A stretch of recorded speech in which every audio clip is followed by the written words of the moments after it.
dice se sta arrivando.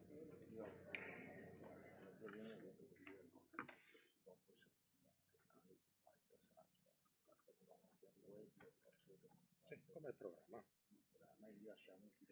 Sì, sì, sì, sì. Sì, benissimo. E... Dov'è la Desiree?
Collegato nel canale YouTube della Regione del Veneto e chi si collegherà successivamente per rivedere o vedere i lavori. Viene presentato il rapporto statistico oggi della Regione del Veneto 2022, giunto alla sua 19ª edizione, uno strumento di analisi quantitativa, oggettiva, alla base poi di futuri ragionamenti. È un documento che mettiamo a disposizione dei territori e delle comunità. Ringrazio i relatori per il loro contributo che daranno alla fine della presentazione. Darei subito la parola alla rettrice di Ca' Foscari, professoressa Tiziana Lippiello. Ca' Foscari ci ospita qui in questa prestigiosa sala. Grazie professoressa, a lei la parola.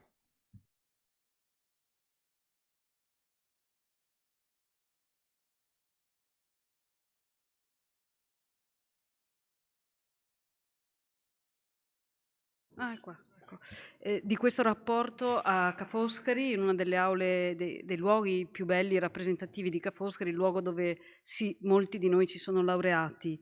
Il rapporto statistico della Regione Veneto è molto denso e anche pieno di contenuti che incontrano anche quelle che sono, diciamo, le linee programmatiche delle università. Ecco, io oltre a darvi il benvenuto,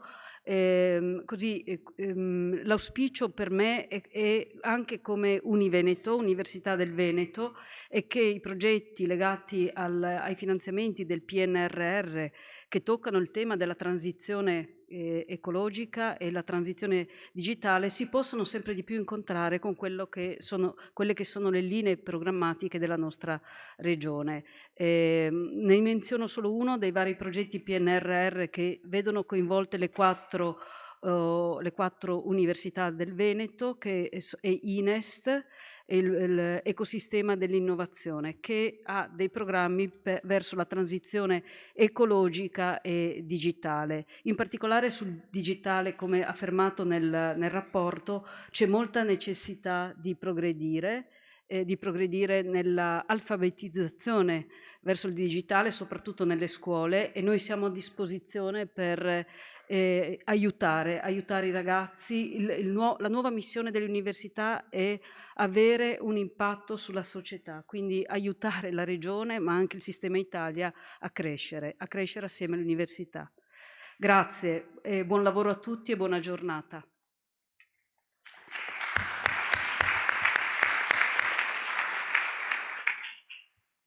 Grazie professoressa.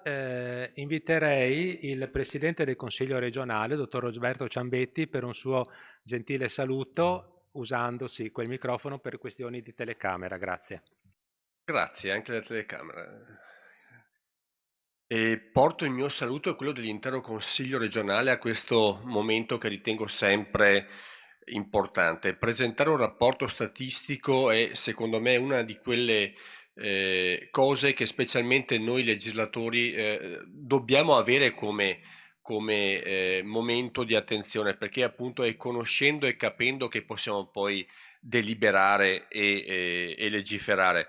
E quello che viene fatto dalla unità della nostra regione appunto sono sempre dati puntuali, precisi, che vanno comunque spiegati e approfonditi, ed è una cosa che almeno da parte mia mi dà sempre spunti e riflessioni che sono assolutamente utili per il lavoro che facciamo. Ringrazio la vicepresidente per l'attenzione che porta appunto a questo momento e a questo lavoro, e ripeto, come sempre sono cose che ci sono utili e anzi lancerei già per i prossimi mesi magari anche un approfondimento su certi temi nella prima commissione, che è assolutamente il luogo dove poi appunto tutti i colleghi possono capire meglio e approfondire i numeri che arrivano dalla nostra regione. Quindi veramente grazie e buon lavoro a tutti.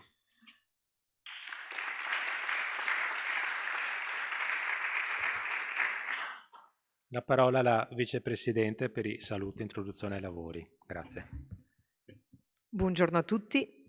Vi porto i saluti del presidente Zaia, che mi ha delegato oggi a portare i saluti istituzionali.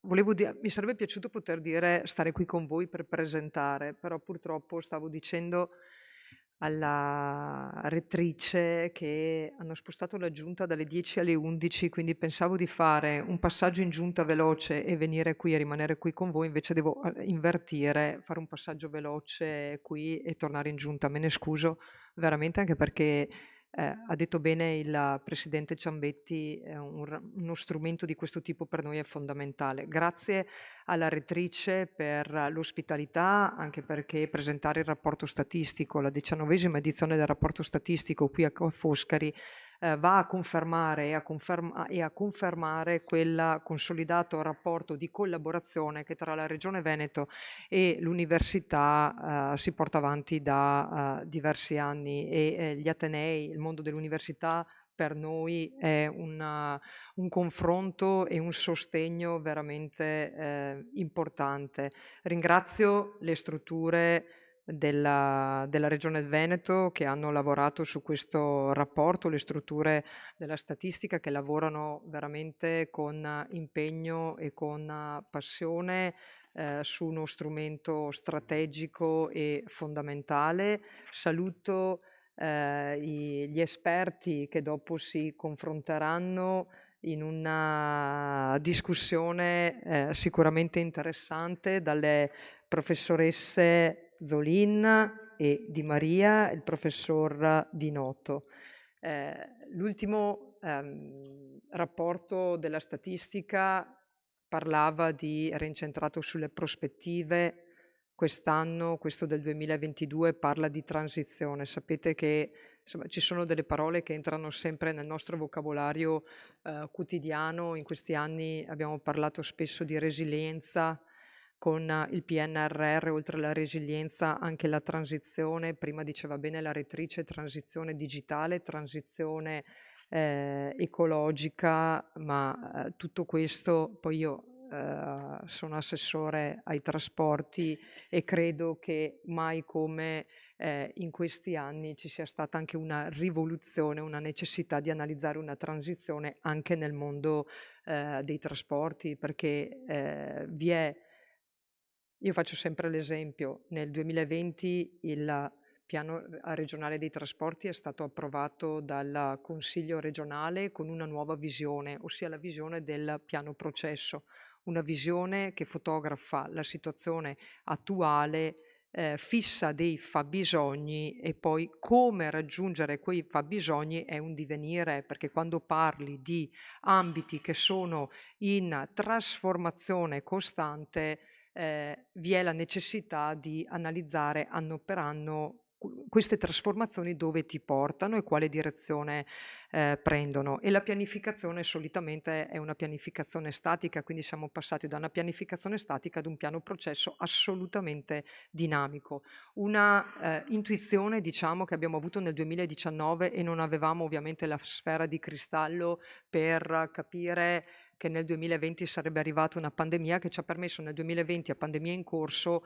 di approvare lo stesso il piano regionale dei trasporti, perché era un documento che con la sua dinamicità e come era stato costruito ha permesso di poter essere attuale anche in piena pandemia. E credo che il rapporto statistico anche di quest'anno metta in evidenza questa caratteristica, e dobbiamo guardare al passato con un'attenzione particolare, che tutto ciò che viene visto come un obiettivo, come un fabbisogno o come una prospettiva per il futuro non deve essere vista in modo statico, in modo rigido, ma vi deve essere veramente quella elasticità che ci aiuta ad adeguarci nel momento in cui la situazione attuale dovesse cambiare repentinamente. Questo ovviamente ci fa un po' preoccupare, fa anche un po' paura, perché le certezze con la pandemia, tante certezze che noi avevamo,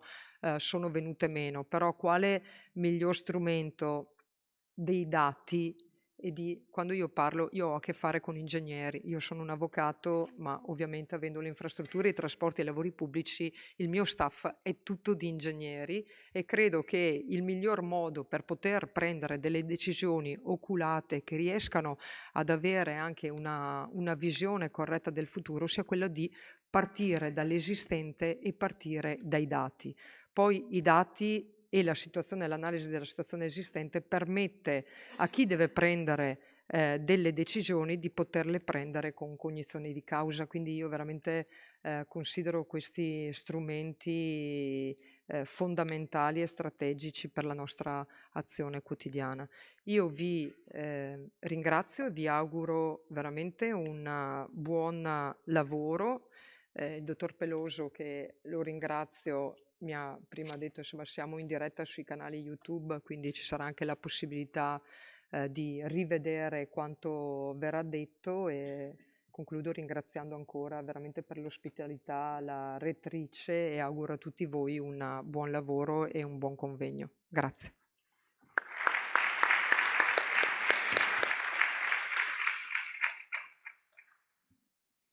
Bene, grazie dei saluti e dei messaggi che ha lanciato la vicepresidente.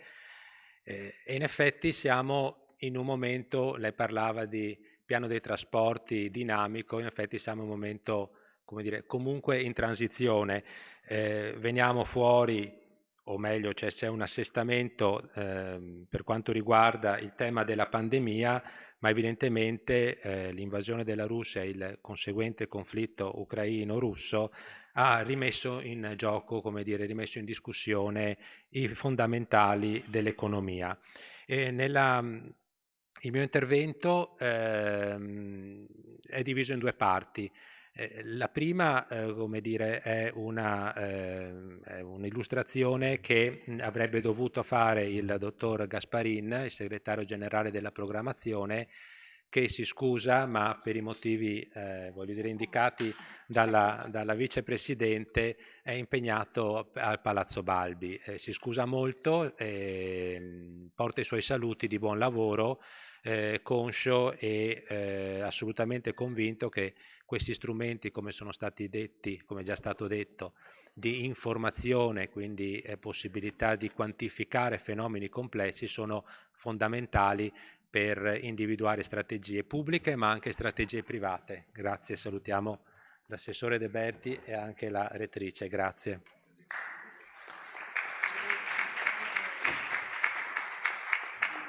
In questa prima parte quindi illustrerò alcune slide, cercheremo di dare un grande spazio ai relatori, proprio anche per avere un confronto di carattere contenutistico a questi dati. Partiamo quindi con la prima slide, che come vedete, adesso la stiamo collegando un attimo.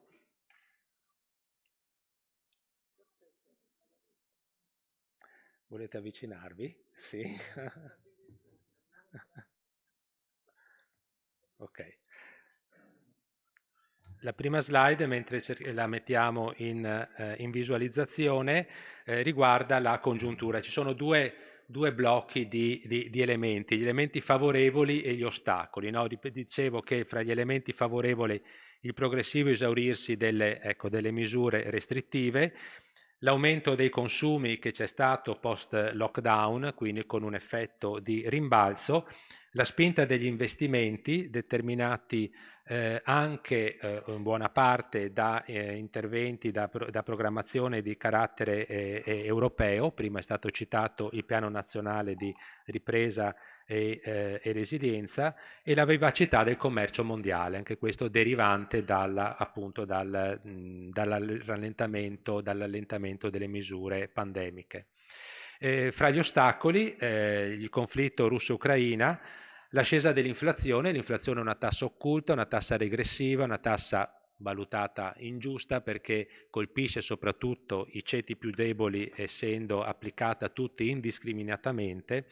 E poi l'incertezza sulla fornitura delle commodities per quanto riguarda l'energia, e sulla fornitura e anche sul prezzo, che è molto molto molto volatile, cosa che evidentemente non favorisce quella che è uno scenario di stabilità e di tranquillità, che è una delle condizioni, una delle precondizioni per l'effettuazione di investimenti da parte del settore privato.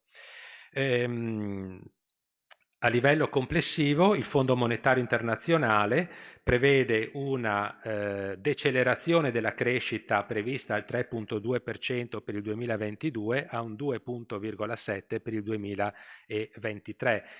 Mentre per quanto riguarda l'inflazione, vedete, dovrebbe esserci per il 2023, meglio si prevede, un leggero rallentamento. A livello più dettagliato, vedete che l'area euro prevede per il 2022 una crescita del 3,2% e invece un rallentamento significativo, ma comunque un rallentamento che dà alla fine un segno positivo dello 0,3 per quanto riguarda il 2023. Vedete qui c'è l'indicazione dei principali paesi con cui l'Italia si confronta. Significativa è la Germania, che passa da una previsione del 1,6% nel 2022 a un segno negativo previsto per il 2023. Per quanto riguarda invece l'Italia, è prevista una crescita a fine 2022 del 3,8 e una stabilizzazione dello 0,3 nel 2023. Il Veneto, secondo i dati di Prometeia, sono gli ultimissimi arrivati, quindi arrivati qualche giorno fa, si prevede una crescita per il 2022 del 4,2%, la precedente previsione di Prometeia era al 3,8%, qualche giornale ha ripreso questa informazione ma che è stata modificata e non è quella più aggiornata, e per il 2023 una stabilizzazione al pari dell'Italia. Vedete, ecco, se si può fare un commento, il Veneto tendenzialmente oscilla in positivo, soprattutto e talvolta anche in negativo in fase pandemica, un po' più rispetto all'Italia, essendo un'economia molto aperta e quindi soggetta ai flussi di esportazione. Dicevo dell'inflazione che sta purtroppo mordendo i redditi, sta riducendo la capacità di spesa delle famiglie e rende incerto lo scenario per il futuro. Vedete come c'è stato un incremento dell'inflazione. Per il 2021 l'incremento era ancora all'1,9% come l'Italia, ma nel 2022 l'inflazione acquisita, cioè quella fino ad oggi, segna già un più 8%. In particolare è il settore dell'abitazione, delle acque, dell'elettricità, gas e altri combustibili che ovviamente la fa da padrone per gli hobby motivi. Ecco, questo è un diagramma che bene fotografa dove si sta addensando l'incremento dei prezzi. Se andiamo a vedere poi l'andamento dei settori produttivi, viene tripartito in industria, costruzioni e servizi. Possiamo vedere come nel 2022 e nel 2023 sostanzialmente abbiamo una caduta o comunque un forte rallentamento, proprio per le cose che dicevo prima. L'industria segnala sia per il Veneto che per l'Italia, il Veneto al 2023 in azzurro, l'Italia 2023 in verde, un meno 0,08 per il Veneto e un meno 0,09 per l'Italia.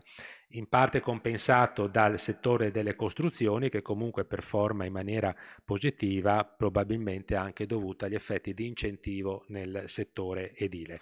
I servizi tendenzialmente sono comunque positivi e vedono il Veneto performare in linea con l'Italia.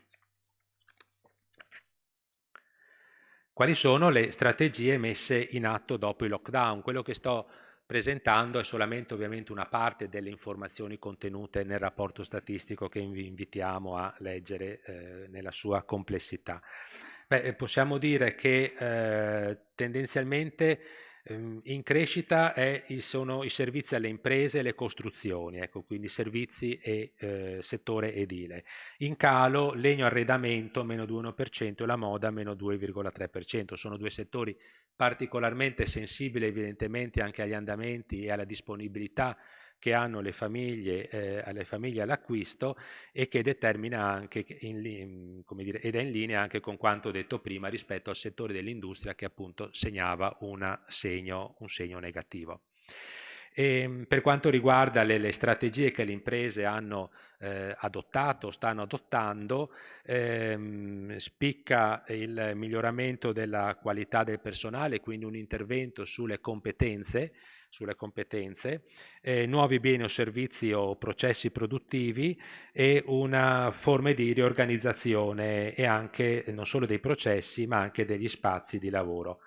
Ecco, gli ultimi due istogrammi invece, come dire, rappresentano una situazione in cui le imprese ancora si trovano in una situazione di incertezza, forse dovuto anche a una dimensione molto piccola del sistema produttivo veneto, che quindi può creare essere magari in questa fase di ostacolo per poter programmare in maniera, voglio dire, importante il futuro della singola realtà produttiva.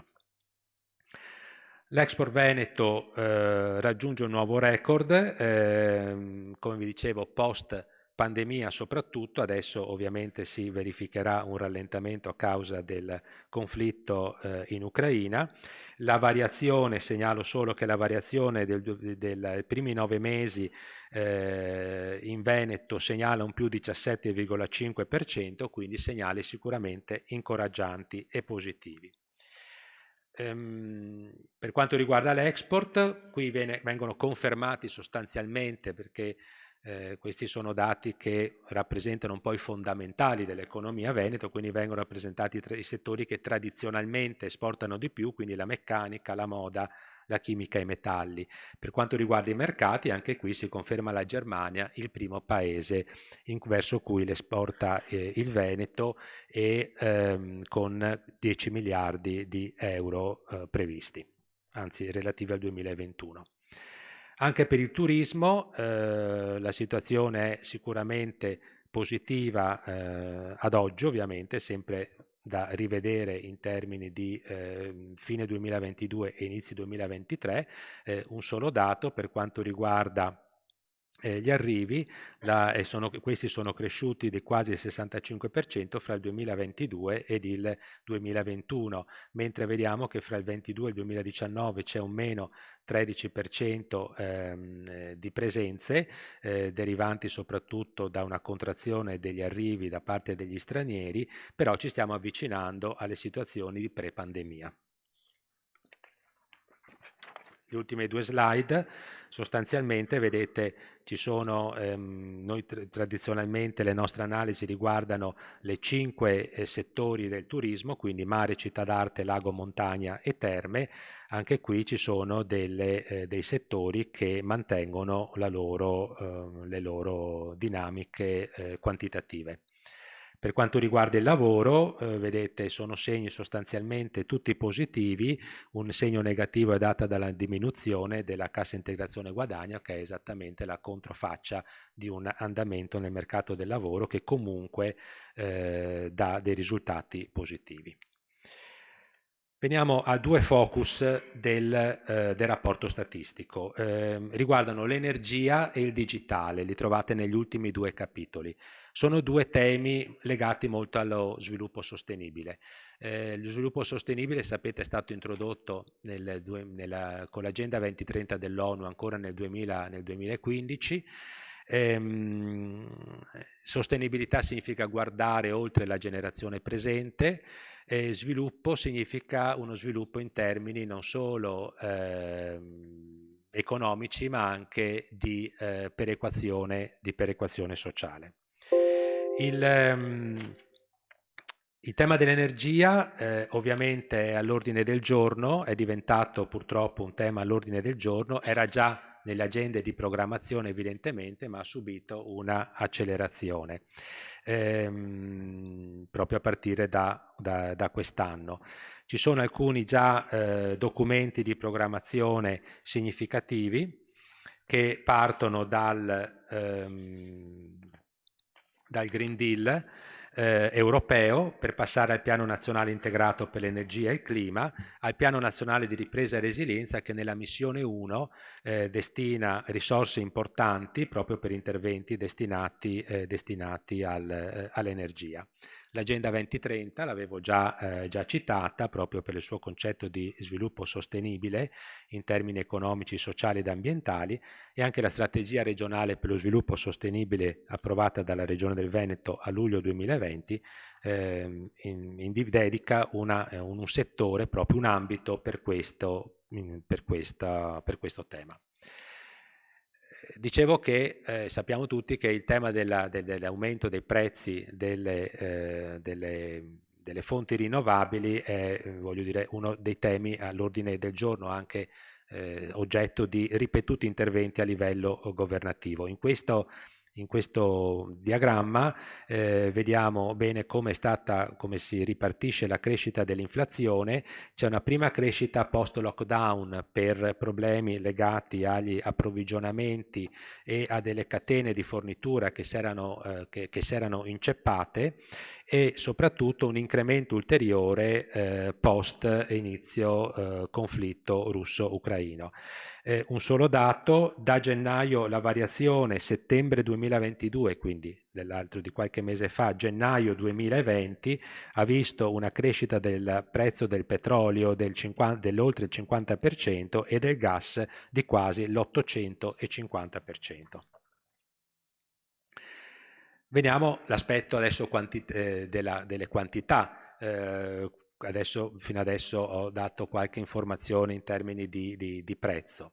Ecco, questa slide illustra come vengono ripartiti i consumi di energia in Veneto, che sono pari circa un 10,4 dei consumi energetici nazionali. Il valore 10% è grosso modo quello che identifica in Veneto un po' in tutte le sue realtà, dal PIL ai consumi ad altre variabili di carattere macroeconomico. Ecco, c'è una forchetta che può variare tra un 9, 11, 9,5, 10,5, ma se uno dice sì, ma il Veneto quanto pesa a livello nazionale, quando uno dice 10 sicuramente non sbaglia, non si discosta molto dalla realtà, a prescindere dal tipo di dato che utilizziamo e che analizziamo.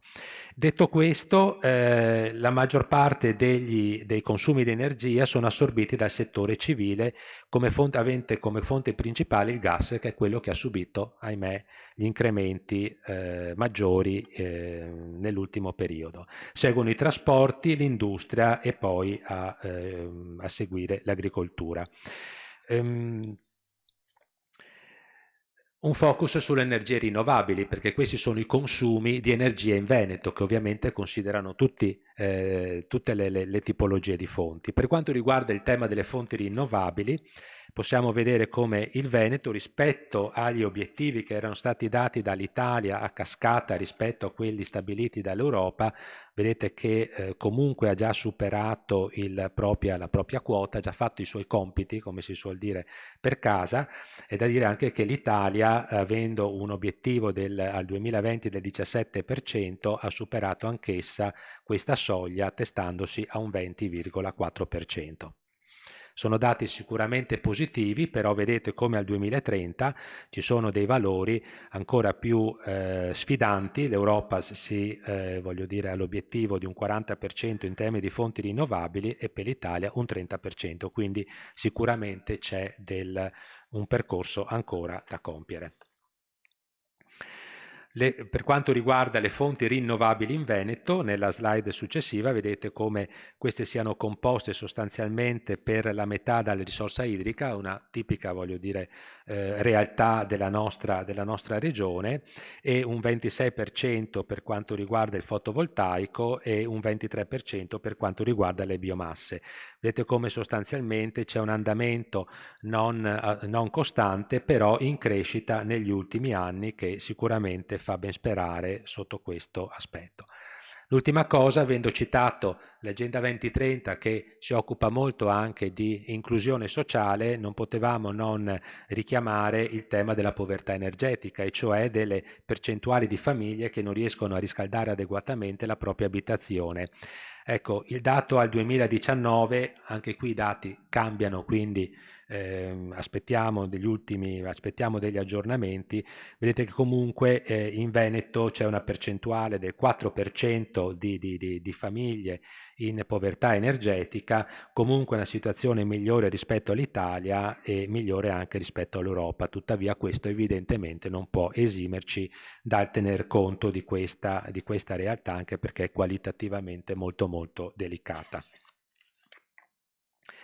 Ultimo pezzo della mia illustrazione, la transizione digitale. Anche questo uno dei temi cardine del Piano Nazionale di Ripresa e Resilienza, nascente anche dal Digital Compass europeo, ripresi anche a livello regionale, e che ha l'obiettivo di rendere un paese resiliente, competitivo, inclusivo. L'internet la transizione digitale ha proprio l'obiettivo di includere realtà fra di loro molto molto diverse, anche distanti culturalmente, territorialmente, e quindi uno sviluppo anche di carattere sostenibile. L'Italia come si colloca? Ecco, l'Italia, secondo l'indicatore DESI, che è quell'indicatore europeo che fotografa la situazione relativamente al tema della digitalizzazione, si trova al 12ª posizione nella classifica europea. Non una grandissima posizione, ma leggiamolo in positivo, in miglioramento. In miglioramento per quanto riguarda per esempio il tema della connettività, guadagnando ben 16 posizioni rispetto al 2021, un miglioramento rispetto all'integrazione delle tecnologie digitali, 2 posizioni, rispetto ai servizi pubblici digitali perdiamo una posizione a livello Italia. Per quanto riguarda il capitale umano invece siamo un po' indietro, al 25° posto, stazionario. Ecco, questo è un tema sicuramente da attenzionare. Per quanto riguarda il territorio, la connessione del territorio, vedete che il Veneto si trova in una situazione per quanto riguarda la banda ultralarga leggermente migliore rispetto all'Italia, ma possiamo dire in linea con l'Italia. Per quanto riguarda la copertura ad 1 giga, invece il Veneto performa leggermente peggio rispetto all'Italia. L'obiettivo è quello di portare la collettività a 1 gigabit su tutto il territorio entro il 2026, quindi sono tempi veramente ristretti. Per quanto riguarda il tema delle competenze, cioè degli utilizzatori delle tecnologie digitali, vedete che ci sono dei target molto sfidanti al 2025, per esempio i cittadini con competenze digitali di base, il target è posto al 70%, l'Italia e il Veneto hanno ancora un gap da colmare. Forse leggermente meglio la situazione per quanto riguarda gli studenti di istruzione superiore e per quanto riguarda i lavoratori in termini di percentuale di specialisti ICT sugli occupati. Per quanto riguarda il settore delle imprese, vediamo che le imprese che utilizzano servizi in cloud, che è uno degli indicatori, ovviamente è difficile riassumere fenomeni molto complessi con pochi numeri. Rischiamo di semplificarli troppo, d'altra parte se utilizzassimo troppi indicatori rischieremmo una difficoltà a capire in realtà poi come siamo messi e quali sono i percorsi di miglioramento. Quindi è sempre un mix un po', come dire, che deve essere valutato in maniera con grande equilibrio, proprio per non eccedere in un utilizzo di dati ma neanche individuarne troppo pochi. Ecco, per quanto riguarda le imprese, il Veneto performa meglio rispetto all'Italia, è in linea per quanto riguarda il tasso di innovazione e di ricerca, e per il commercio elettronico leggermente meno rispetto all'Italia. Vado alla conclusione con l'ultima slide, le sfide per la pubblica amministrazione. Anche qui sono delle sfide importanti, target al 2026, 70% della popolazione con l'identità digitale. In Italia siamo al 50%, in Veneto al 45% di cittadini che usa lo SPID. Per quanto riguarda L'e-government, l'indicatore dato dalla popolazione che invia moduli online, 64% nel 2026, anche qui siamo intorno a un 25 Veneto, 23 Italia, che denota sicuramente un percorso da fare. Sicuramente positiva, maggiormente positiva è la situazione per quanto riguarda il fascicolo sanitario elettronico. Il 62% dei cittadini consulta il fascicolo sanitario elettronico in Veneto contro un 47% dell'Italia. Vedete dati in parte positivi, c'è qualche criticità ovviamente, pensiamo però di aver dato una rappresentazione oggettiva. Noi siamo l'ufficio di statistica, quindi rispondiamo anche al sistema statistico nazionale e quindi ovviamente abbiamo l'obbligo professionale di utilizzare e di rappresentare questi dati con la massima professionalità e trasparenza. Io ringrazio del lavoro, mi associo ai ringraziamenti dell'assessore De Berti per i colleghi che hanno lavorato in maniera importante su questo rapporto statistico. Non sono le uniche informazioni che mettiamo a disposizione del territorio. Adesso il dottor Alberti, direttore della unità organizzativa sistema statistico, spiegherà anche quali sono le altre informazioni che periodicamente diamo a disposizione di tutti, sperando di fare un buon servizio ad imprese, cittadini, agli enti locali, al sistema della ricerca, al sistema delle rappresentanze economico-sociali. Vi ringrazio per l'attenzione e do la parola a Francesco Alberti. Grazie.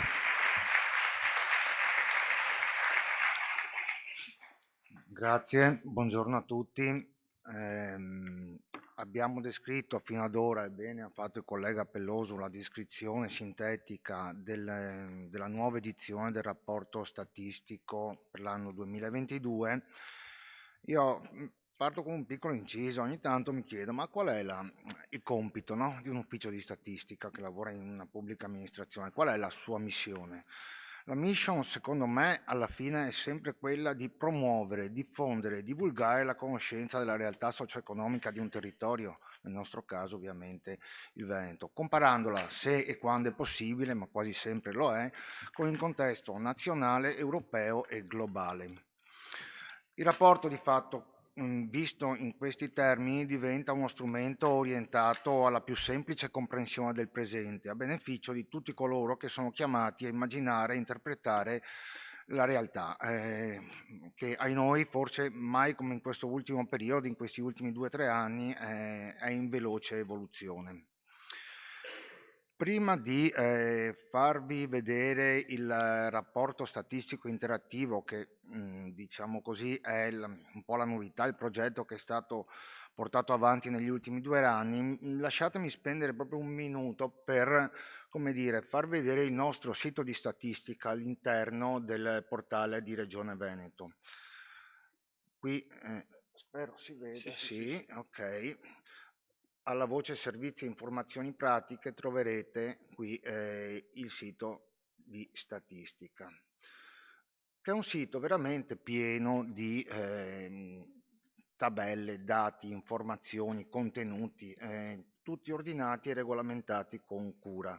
Vedete qui gli argomenti che trattiamo, dall'agricoltura all'ambiente e l'energia, il commercio con l'estero, le imprese, gli incidenti stradali, l'istruzione e chi più ne ha più ne metta, il lavoro, il PIL, la popolazione, il turismo.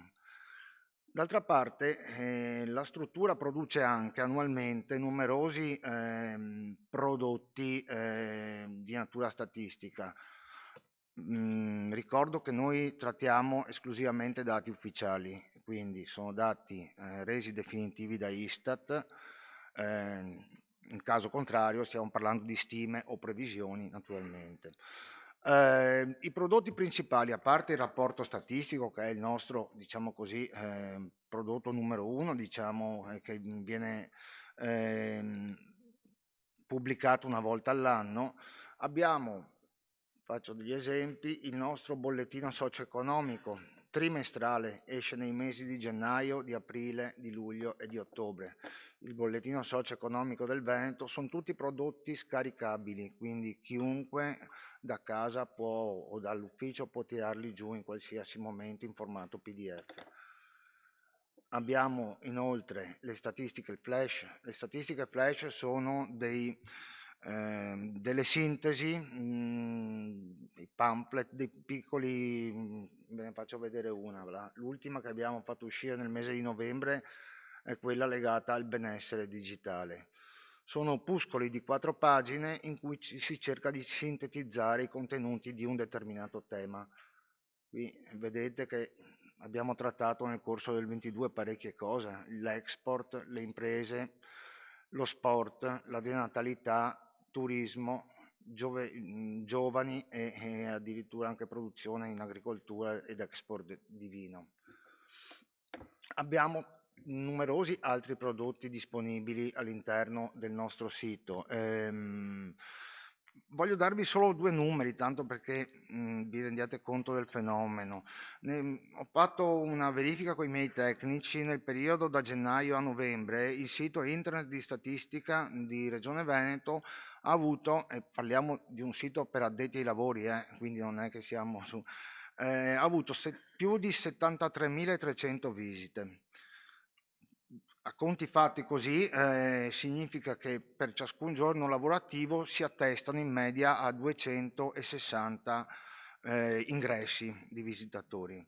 Sono stati eseguiti quasi 13.000 download di pubblicazioni, quelle che vi ho fatto vedere prima, uscite nel corso del 2022 in formato PDF, quindi bollettino, le statistiche flash, il rapporto statistico dell'anno precedente e quant'altro.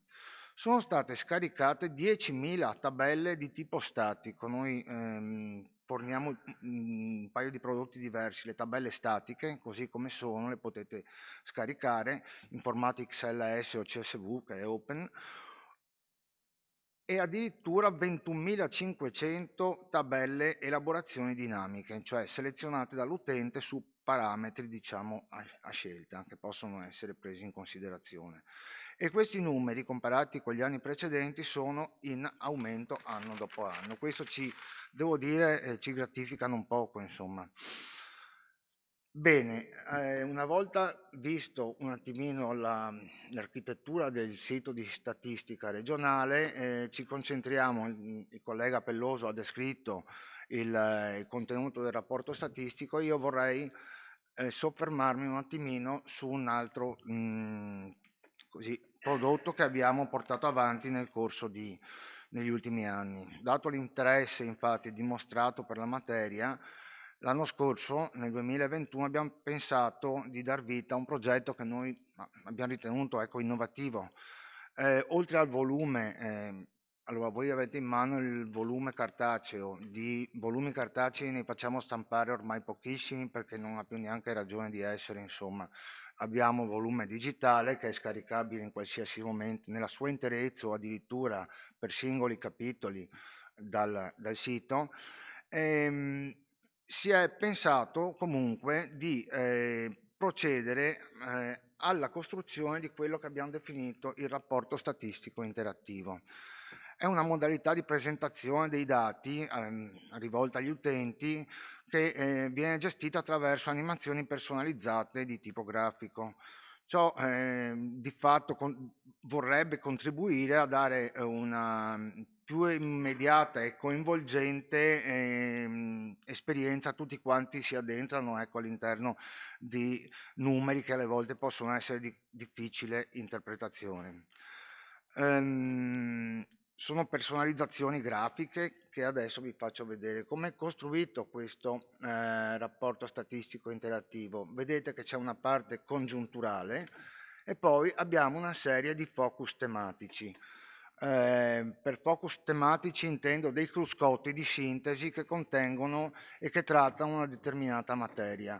Allora, nel corso del 2021 siamo partiti con la transizione verde e l'istruzione intesa come pilastro dell'inclusione sociale, peraltro focus che sono stati puntualmente aggiornati nel corso di quest'anno, quindi contengono, per chi volesse aprirli, i dati proprio freschi. Quest'anno abbiamo deciso di trattare, come si diceva prima, i temi della transizione digitale e dell'energia elettrica.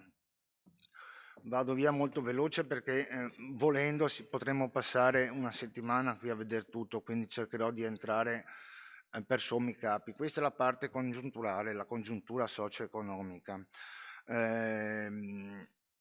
Abbiamo ripreso e sintetizzato con un breve commento gli elementi che sono contenuti nel rapporto. I punti chiave all'interno della congiuntura socio-economica sono così definiti, sono il PIL e le componenti del PIL, sono i consumi e gli investimenti. Abbiamo cercato di tenere un particolare punto di attenzione su quelli che noi definiamo i nostri 3 drivers principali, cioè le imprese, l'export, il turismo, e un punto di interesse anche sulla occupazione in senso lato. Faccio un esempio, ce ne sono tanti di contenuti qui, ma vi faccio vedere solo le cose salienti. Questo qui è l'andamento del PIL nel Veneto e in Italia. Convenzionalmente abbiamo deciso, per rendere omogenei questi grafici, di identificare il Veneto sempre e solo col colore azzurro, mentre l'Italia sempre e solo col colore verde. Vedete che qui, se io cambio anno, cambierà anche il valore dei singoli grafici. Vabbè, prendo il 20 che è stata la catastrofe, ma comunque. Abbiamo anche le previsioni Prometeia per il 23. Vi ricordo che parliamo di previsioni, quindi non di dati resi ancora definitivi. Lo stesso si può dire per quanto riguarda la comparazione economica dello scenario internazionale. Abbiamo preso in considerazione 4 elementi: il mondo nella sua complessità, gli Stati Uniti, la Cina e l'Unione Monetaria Europea. Vedete qui gli andamenti dal 19 e fino in previsione 23 per ciascuno di questi. Cambia il dato cambiando l'anno. Poi ovviamente chi vuole approfondire può un po' sbizzarrirsi qui all'interno. Questo è l'andamento del PIL di Veneto, azzurro sempre, Italia verde, confrontato con i paesi dell'area euro. Nel suo complesso in arancione qui vedete i tooltip che vi permettono di avere il numero, l'anno e la variazione percentuale precisa. Se io ho bisogno di saperne un po' di più, prendo a caso la Finlandia, vedete che compare la curva arancione della Finlandia. Serie storica molto lunga perché andiamo dal 2006 fino alle previsioni 23. E così un po' a seguire il prodotto interno lordo pro capite o in variazione percentuale, vedete come cambiano. Posso qui addirittura prendere in considerazione di selezionare una regione. Qui ho selezionato l'Emilia Romagna, per esempio in questo caso vedete che serie storica anche questa molto lunga, ci dà i valori per anno e per variazione percentuale. Stesso concetto può essere descritto per i consumi delle famiglie. Io scorro adesso, questi sono i principali settori economici Veneto e Italia, guardate un po' come cambia, servizi, industria, costruzioni, agricoltura e totale. I 3 driver di cui vi parlavo prima, i punti un po' di eccellenza del nostro territorio. Qui facciamo delle valutazioni semestrali e prendiamo in considerazione i periodi primo e secondo semestre partendo dal 19. Qui stiamo guardando adesso il primo semestre 22, vedete un pochino che per esempio le imprese rimangono invariate, l'export è in aumento, micidiale è l'andamento del turismo che dopo il tracollo dei 2 anni pandemici, dell'anno e mezzo pandemico, ha ripreso a correre molto velocemente. Passiamo adesso alle imprese, questo è un passaggio per farvi vedere le tipologie di impresa che prendiamo qui, naturalmente parliamo di variazioni percentuali. Vedete come cambiano in funzione del fatto che si scelga una voce piuttosto che un'altra. Questi sono i trasporti, per esempio. Il manufatturiero l'abbiamo comunque esploso anche per singoli ambiti perché lo consideriamo uno degli elementi di impresa più importanti del territorio. I rapporti sono sempre Veneto azzurro e Italia verde. export, sempre anche per tipologia di macro settore, alimentare, prodotti elettrici, chimica e quant'altro, Veneto e Italia comparati anche con gli anni. Vedete che se cambiamo l'anno cambiano i posizionamenti. Turismo. Allora, qui abbiamo preso in considerazione, un collega aveva fatto vedere prima, insomma, i 5 comprensori fondamentali: città d'arte, lago, mare, montagna e terme, e anche il valore totale. Gli andamenti turistici sia per arrivi che per presenze, gli andamenti turistici sia di turisti italiani e stranieri oppure totali, e nei comparti alberghiero ed extraalberghiero oppure totale.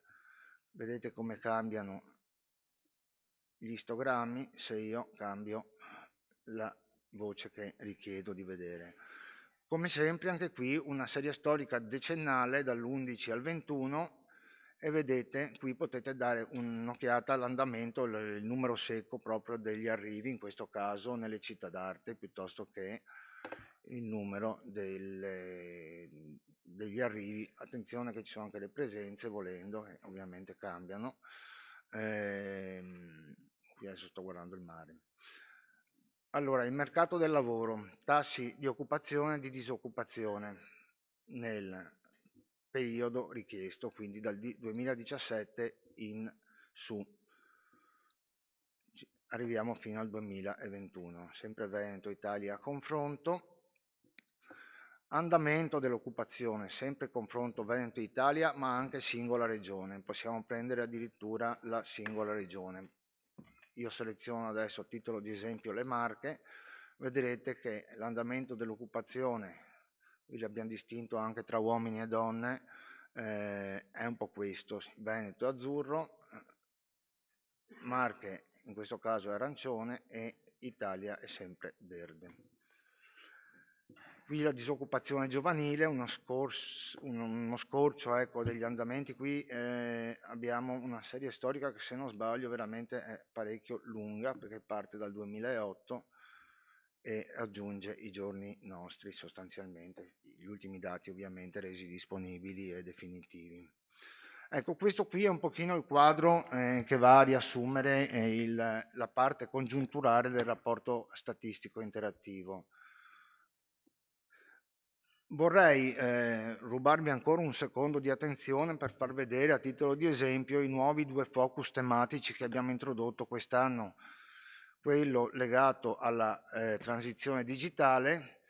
Qui sono proprio delle sintesi dei contenuti che sono presenti nel volume, diciamo, cartaceo in questo caso, perché avete in mano quello cartaceo. Abbiamo intitolato questo, in tema di transizione digitale, cittadini preparati e consapevoli. Qui abbiamo preso, per esempio, ne faccio vedere uno, poi ognuno appunto approfondisce dove ritiene più opportuno. Le persone che usano regolarmente internet. Vedete che qui c'è il target dell'Unione Europea, che ci dice che nel 2025 sarebbe auspicabile un 94% di persone che utilizzano regolarmente internet.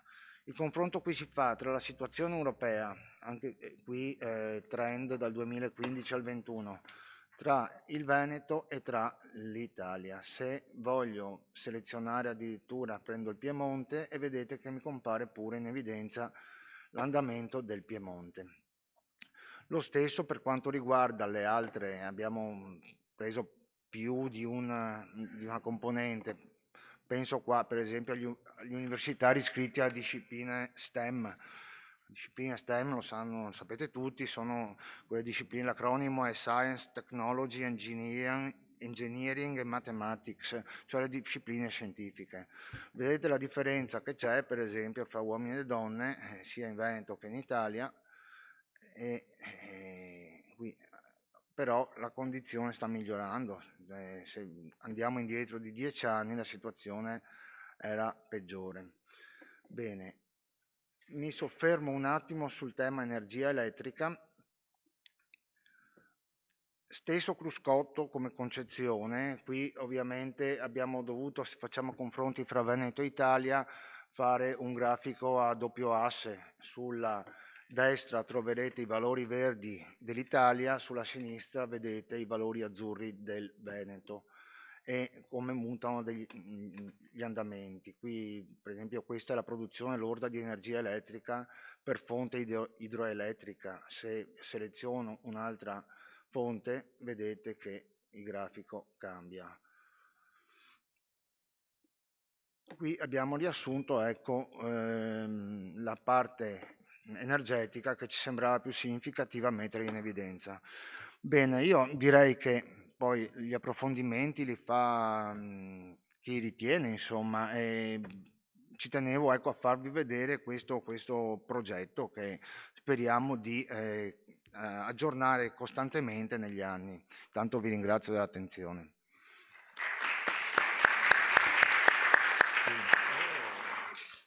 Grazie al dottor Alberti. Direi di iniziare la seconda parte di questo incontro. La professoressa Bruna Zollin, prima in scaletta, è fuori un attimo per una battuta con Rai 3. Darei la parola al professor Vito Di Noto, che è ordinario dell'Università degli Studi di Padova, uno dei massimi esperti, forse il massimo esperto di energia in campo nazionale ed anche internazionale, mi permetto di dirlo. Lo ringrazio, prego professore per il suo intervento, grazie.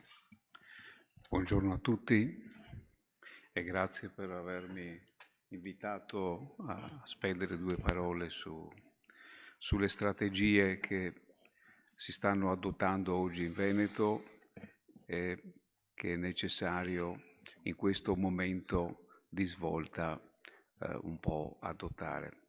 Ecco, noi sappiamo bene che davanti a noi abbiamo due problemi grossi. Uno c'era prima della guerra che oggi è in atto in Ucraina, che era il problema della decarbonatazione, la limitazione del riscaldamento del globo, che era uno dei problemi grossissimi per evitare appunto i cambiamenti climatici che poi influiscono in maniera determinante su tante economie. E l'altro è l'esigenza oggi di avere energia che oggi mette in serie crisi anche tutta l'industria e tutta diciamo così, la vita dei cittadini, soprattutto in Europa. Ecco, queste due cose sono oggi molto importanti. Bisogna tener conto che l'energia oggi quando pensiamo all'energia non è assolutamente positivo pensare che ci sia una medicina che vada bene per tutti i mali. Occorre cominciare a pensare che l'energia è come i soldi. L'energia bisogna averne tanta. Per averne tante, se uno vuol fare tanti soldi, può avere tante attività, perché se ha solo una di queste attività e questa cede, ovviamente si ritrova nelle condizioni non ideali. L'energia è lo stesso.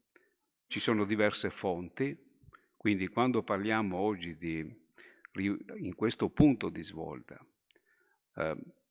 quando vogliamo cercare di usare le rinnovabili, non esiste una fonte rinnovabile, esistono tanti modi di fare attraverso le rinnovabili energia, idroelettrico, fotovoltaico, eolico, geotermico e tante altre situazioni. Occorre ovviamente fare un'analisi molto puntuale sul territorio. Chi per esempio sta in montagna e ha disponibile legno che si chiama biomassa, ovviamente può permettersi di scaldare la propria abitazione col legno, ma pensare di usare il legno per tutto, oggi, tutti i gigawatt che usiamo, questo sarebbe terribile. Tanto è che noi sappiamo che la stessa Venezia proibiva di usare il legno per riscaldamento in montagna, no? Durante il periodo della Repubblica, perché questo avrebbe limitato le risorse e avrebbe fatto sì che le nostre Alpi si trasformassero come qualche isola che conosciamo, no? In cui tutto il legno sarebbe andato perso. E legno che era allora molto importante per costruire le navi ed altre cose. Ecco, quindi l'energia deve essere pianificata molto bene. Non si può partire in modo, diciamo così, pensando in maniera quasi talebana solo a una direzione. Bisogna tener conto di che cosa abbiamo qui nel territorio. Non si può dire siccome gli americani fanno così, noi dobbiamo fare così. Noi dobbiamo fare una valutazione molto, molto dettagliata di come siamo noi, che cosa abbiamo noi qui e sulla base di quello che abbiamo intervenire e vedere come sfruttare al meglio quello che abbiamo, in tutte le direzioni, a partire dall'idroelettrico, a partire dal fotovoltaico, a partire dall'eolico, eccetera. Quindi fare un'analisi diretta su che cosa la natura mette a noi a disposizione. Poi c'è la prima parte, quindi ottenere le energie. E noi abbiamo una situazione, siamo in pianura, quindi va valutato in maniera molto puntuale che cosa succede su un eolico ad alta quota, perché nel nostro caso i venti elevati sono ad alta quota, non sono a bassa quota, perché noi siamo contorniati da montagne e lo vediamo come in alta quota le nuvole si muovono in maniera molto veloce, perché appunto vengono concentrate sulla montagna. Quindi noi abbiamo un'altra situazione. Questo può essere pensato anche con fotovoltaico offshore, cioè fuori, in mare aperto, ed è possibile. Questa è un'altra delle cose importantissime che nella nostra regione può essere fatto, perché il mare non è profondo, non siamo nel mare del nord dove ci sono 100 metri di profondità, qui siamo a massimo a 30 metri di profondità. Quindi è facile costruire alta quota in mare aperto, quindi che non disturba per niente quello che succede. Fotovoltaico dove è necessario, ma anche qui, seppur in Europa ci sono delle tendenze che vanno verso il fotovoltaico, proprio la Presidente von der Leyen ha detto che per il 2025 occorre installare 360 gigawatt di fotovoltaico, mentre per il 2030 prevede e stanno cercando di installare circa 600 gigawatt. Anche qui un grosso problema perché dobbiamo pensare che fotovoltaico significa produrre silicio oggi. Produrre silicio significa produrlo con il metodo più energivoro che esiste, perché lavoriamo ad altissima temperatura, lavoriamo a 1800-1900 gradi per farlo.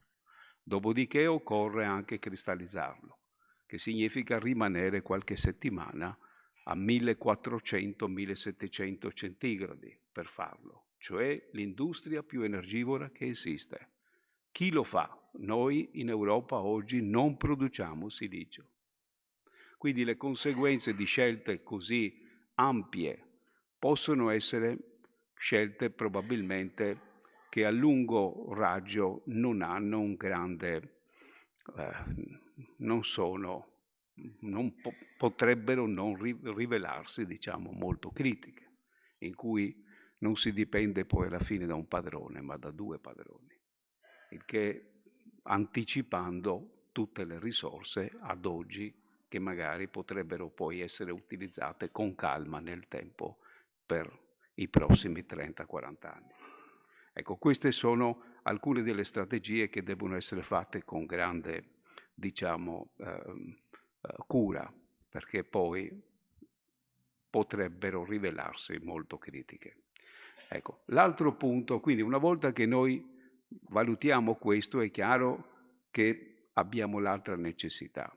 Quando parliamo di rinnovabili parliamo di qualcosa che di solito abbiamo quando magari non vogliamo. Il sole, per esempio, c'è durante il giorno, durante la notte non c'è. Il vento, a volte ce l'abbiamo, a volte no. Quindi occorre fare quello che oggi si chiama seasonal storage, cioè un immagazzinamento di energia stagionale, cioè a lungo termine. Purtroppo oggi non disponiamo di dispositivi in grado a lungo termine di caricare questa energia. Per esempio, se usassimo le batterie, purtroppo non durano oggi. Ci sono delle tendenze, ci sono in atto delle ricerche, per esempio sulle batterie redox a flusso, le quali purtroppo non arrivano oltre un mese a mantenere la carica. Lo vedete anche voi con le batterie a litio, i cellulari. Dopo una settimana, se lo caricate, ve lo trovate scarico. Cosa vuol dire? Che il tempo di ritenzione è molto limitato. Ecco. Quindi anche qui diventa importante lo stoccaggio. Lo stoccaggio è la conversione dell'energia. Sembra, da quello che sono le tendenze generali, che il miglior metodo per fare stoccaggio e conversione di energia è quello che si basa su tecniche elettrochimiche. C'è la possibilità anche di fare stoccaggio, per esempio attraverso l'idroelettrico, in cui uno riporta l'acqua di nuovo nel lago artificiale e scarica quando necessario. Ecco, questa è un'altra delle opzioni. Noi nelle Alpi abbiamo idroelettrico. Ecco, comunque le due opzioni sono la direzione delle batterie, la direzione dell'idrogeno.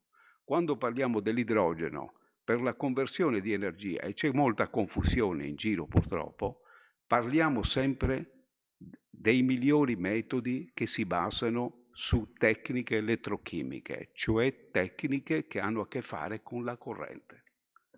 L'idrogeno esprime bene la sua quantità di energia nel momento in cui viene convertito elettrochimicamente.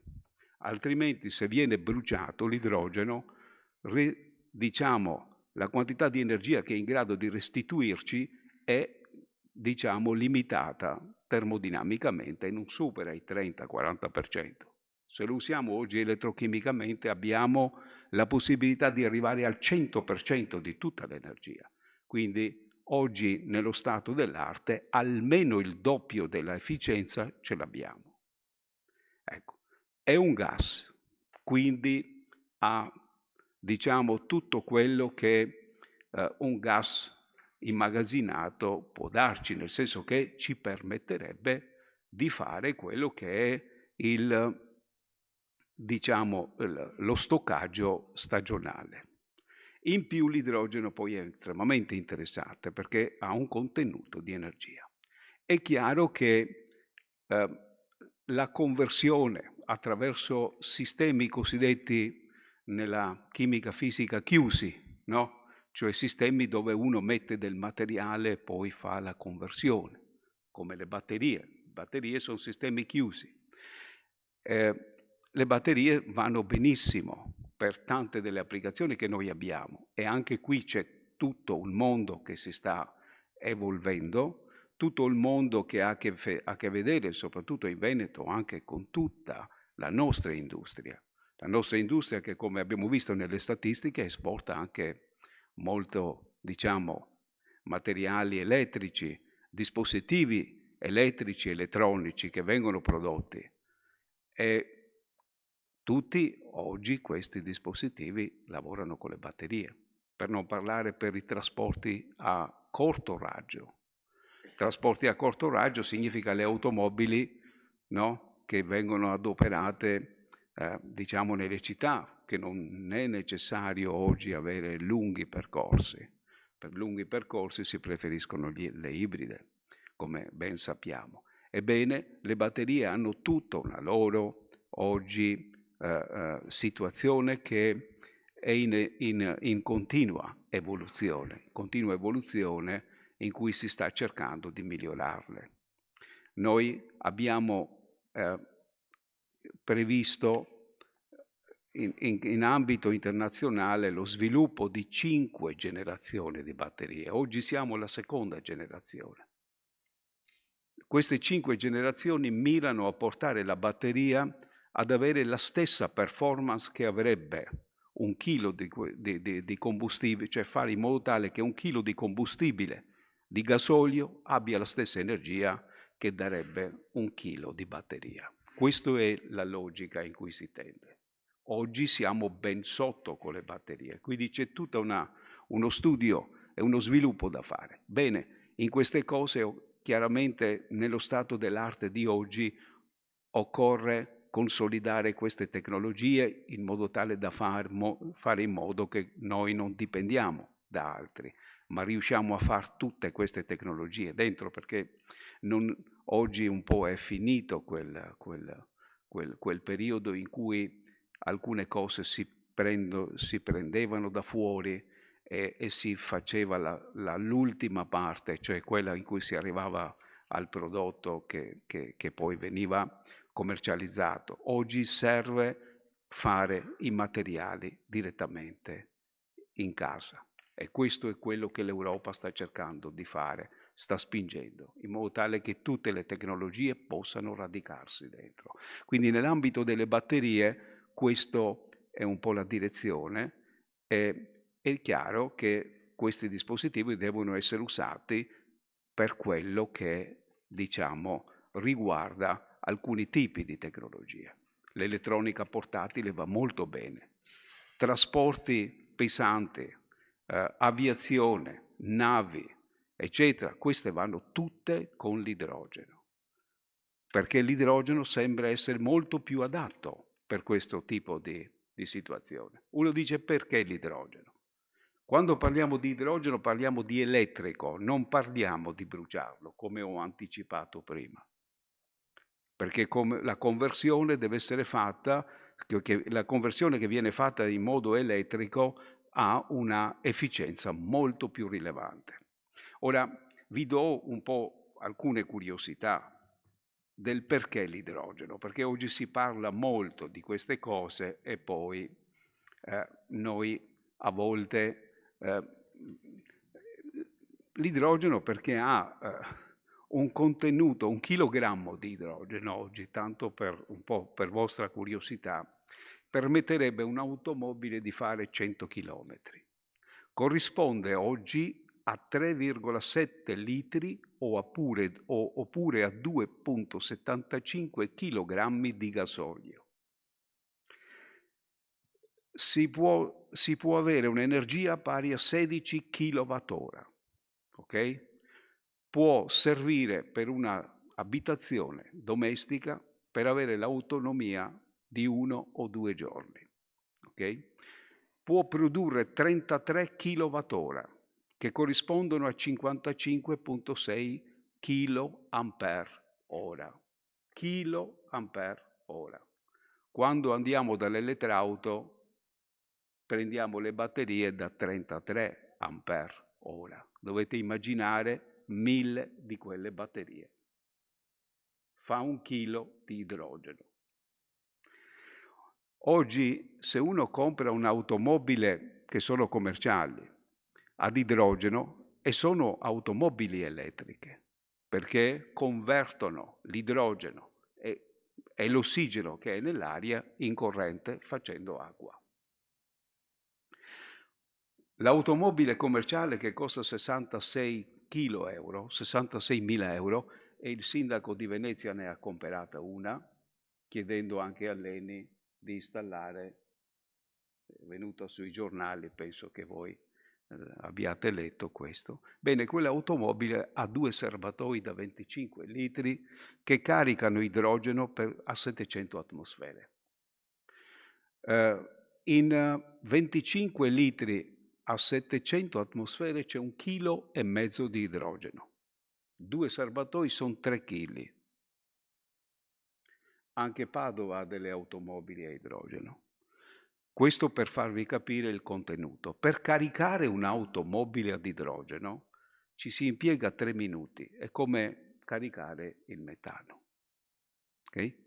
Ecco per quale motivo. Qual è la situazione?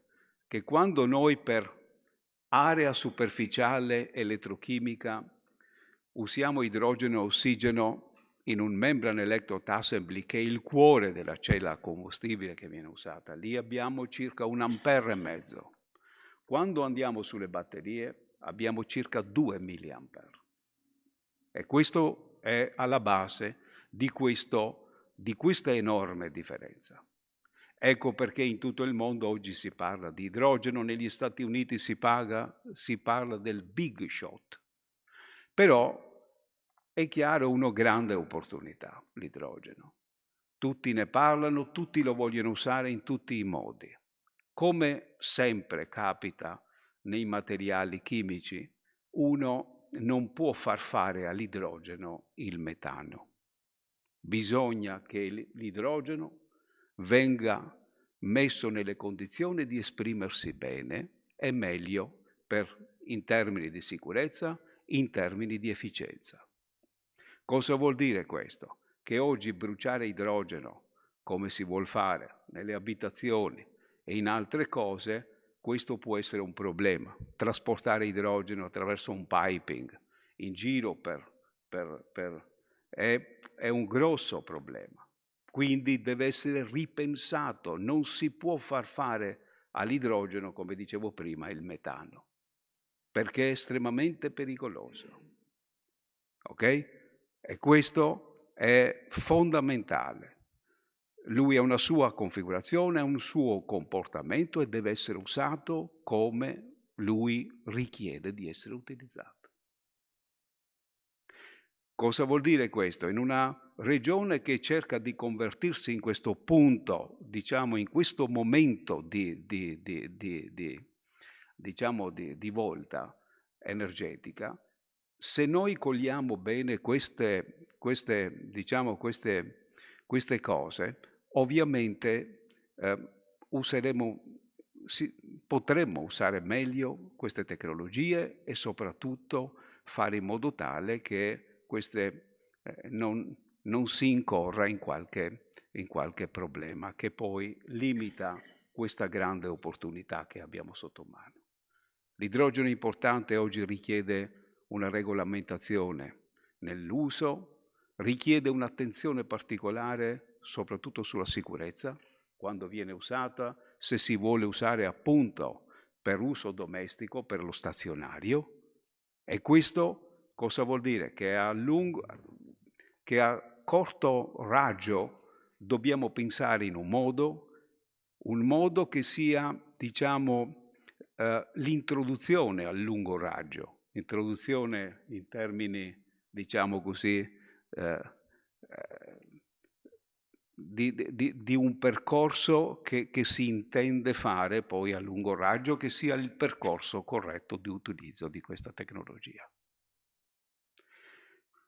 Non possiamo pensare di voler fare quello che facevamo usandolo così com'è.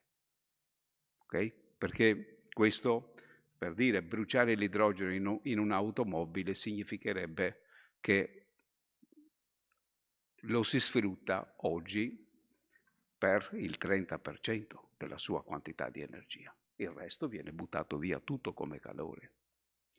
Se noi lo usiamo in una cella a combustibile arriviamo al 75%, cioè 2 volte tanto. Oggi con lo stato dell'arte che è in evoluzione enorme. Noi, tanto per darvi qualche numero, facevamo 1 kilowatt di potenza con 1 grammo di platino sulle celle a combustibile 10 anni fa. Oggi con 1 grammo di platino facciamo 8 kilowatt di potenza. In alcuni materiali di nuova generazione facciamo anche 14 kilowatt e questo fa una grande differenza. Ecco, questo è alcune delle cose per farvi capire che si apre un mondo importante che coinvolge tutte le aziende venete, sia per quanto riguarda le batterie, per quello che questo comporta in tutto lo sviluppo tecnologico, sia per quello che riguarda tutte le tecnologie dell'idrogeno. che deve essere fatto e pianificato in maniera estremamente corretta. Ecco, io non so se sono andato oltre i tempi, potremmo parlare molto di più, ma non vorrei togliere il tempo agli altri. Ecco, poi se avete domande vi prego di farmele. Grazie.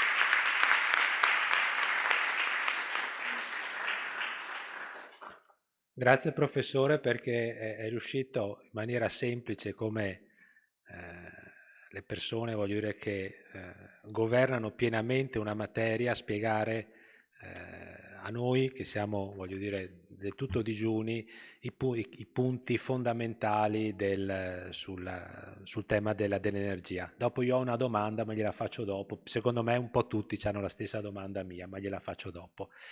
Ringraziando ancora, darei la parola alla professoressa Bruna Zolin, che ringrazio, essendo il suo intervento comunque incentrato, se non ho capito male, sul tema vicino, sul tema delle materie prime. Ecco, quindi stiamo un po' in questo ambito e dopo passiamo al digitale. Grazie, grazie.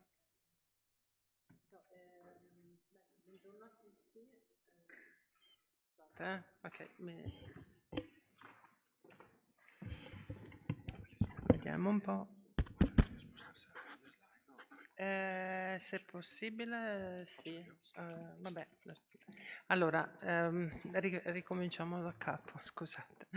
Buongiorno, come vedete mi chiamo Maria Bruna Zolin, faccio parte del Dipartimento di Economia di Ca' Foscari. Io sono molto onorata di essere qua, cioè veramente in questo momento mi sento molto fortunata. Io mi sono laureata in questa Ca' Dolphin.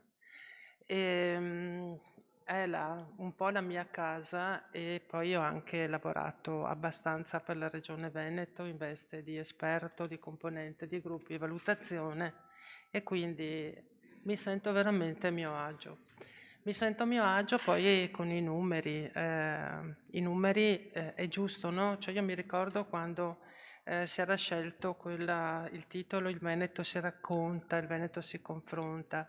È una cosa veramente geniale, perché è vero, cioè i numeri raccontano, i numeri ci dicono come vanno le cose, quindi i numeri vanno letti, i numeri vanno interpretati, e dei numeri bisogna averne cura, perché ci dicono tanto. Il rapporto, quindi il rapporto statistico, la veste è molto accattivante. Cioè, i numeri che sono così importanti non possiamo farne a meno, però di solito ci allontanano anche, non così il rapporto statistico. Il rapporto statistico, complimenti, perché ha una veste molto gradevole, è immediato, di un fenomeno ti fa vedere con dei grafici molto, molto precisi, molto anche leggeri, ma non la leggerezza naturalmente non va interpretata nel senso, no? Cioè un qualcosa, insomma, per cui non ci si sente allontanati, semmai ci si sente richiamati. Quindi chiudo questa parte iniziale dicendo che ringrazio la Regione Veneto, e in particolare il dottor Pelloso, per avermi invitata qui. La cosa sulla quale io pensavo di poter dire qualcosa è il nodo delle materie prime. Io insegno da anni Commodity Markets e fa anche parte della mia linea di ricerca. Allora, credo che questa situazione delle materie prime sia un nodo allo sviluppo, un nodo che deve essere preso in seria considerazione. Deve essere preso in seria considerazione, le stiamo un po' rincorrendo, no? Prima il Covid aveva già fatto vedere che cosa stava succedendo, poi è arrivata la guerra con l'Ucraina, però a mio avviso altre guerre ci sono all'orizzonte. Prendiamo ad esempio la guerra, ci torneremo tra un attimo con una specie di mappa, ad esempio la guerra commerciale Stati Uniti-Cina. La Cina che piaccia o no, produce gran parte delle materie prime, oppure è il maggiore esportatore, il maggiore importatore, il maggiore consumatore, eccetera, quindi la Cina influenza tutto il campo delle commodity. Quindi accanto a aspetti di tipo, cioè Covid, no? Cioè quelle cose che la guerra, che sono delle grandi emergenze, poi ci sono anche delle situazioni geopolitiche che vanno tenute in considerazione. Allora, il rapporto è aggiornato. Io vi ho portato, non ho preso i grafici che ci sono nell'annuario, ma ho fatto un qualcosa di così,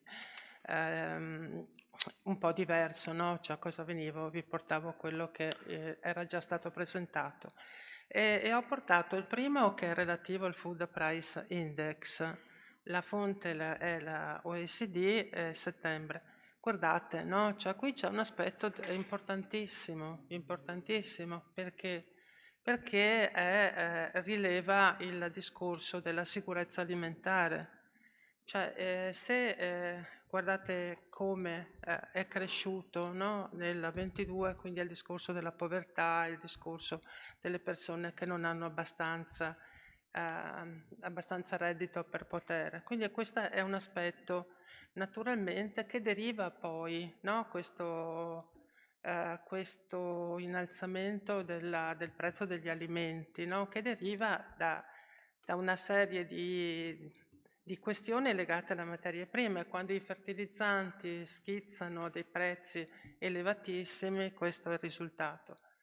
Poi io vorrei anche rilevare che non è che tutto sia giustificato, cioè nel senso che ci sono alcune parti della catena, della supply chain, che in realtà ne hanno approfittato molto, no? Cioè, nel senso che c'era nell'aria il discorso di un possibile aumento, track, immediatamente, ancora prima in realtà che il costo fosse stato sopportato, no? Quindi una sorta di cassa di risonanza. Ok, però va sul food. Guardate cosa arriviamo ad avere. Passerei al secondo, all'altro invece sempre stessa fonte OECD, settembre 22, è il discorso dell'energia, no? Guardate, questo è il trend. Ora, qui aggiungerei anche un altro elemento, che è un aspetto che incide molto, che è quello della volatilità, no? La volatilità è la variazione da un anno all'altro del prezzo e questo porta poi di fatto a delle conseguenze nell'economia, perché non si sa mai, no? Cioè non è un prezzo che è stabile, magari cresce, ma che ha guardate, questi picchi, ed è, se volete, un po' risponde a quello, al Food Price Index che abbiamo visto prima. Ecco, questa è la situazione, no? Poi ovviamente ci sono altre commodity, però ci fermiamo a questo. Allora, guardiamo il quadro d'insieme delle materie prime.